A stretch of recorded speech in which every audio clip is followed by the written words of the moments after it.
Wayan Koster selama 3 periode duduk sebagai anggota Komisi 10 DPR RI telah banyak berkontribusi positif terhadap pembangunan Bali. Sentuhan-sentuhan program yang dibawa Wayan Koster dari Komisi 10 DPR RI telah dirasakan manfaatnya oleh masyarakat Bali.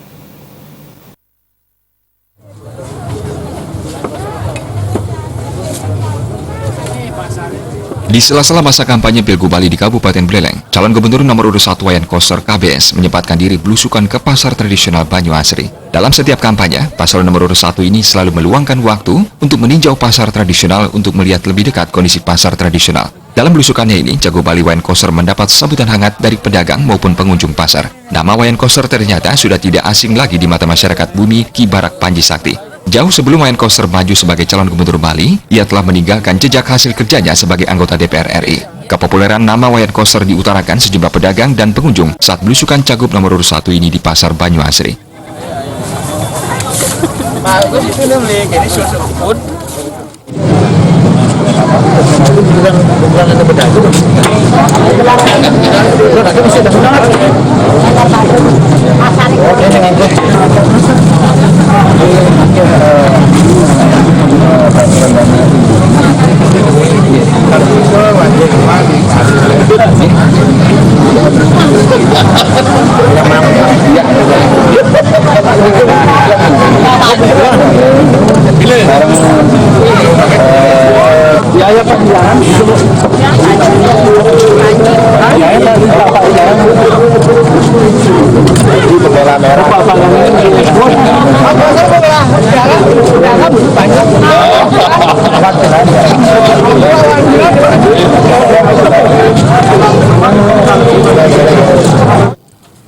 Cagup Wayan Koster yang didampingi Ketua DPC PD Perjuangan Kabupaten Buleleng bersama tim pemenangan KBS Aceh juga sempat mencicipi jajanan Bali, yaitu laklak, dan membeli kelapa muda yang tanpa canggung langsung diminum cagup KBS.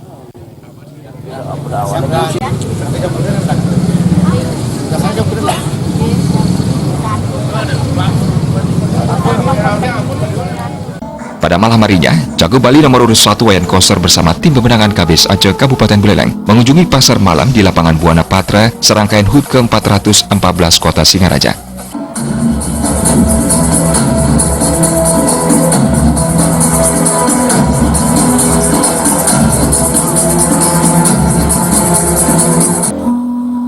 Humas PDI Perjuangan melaporkan.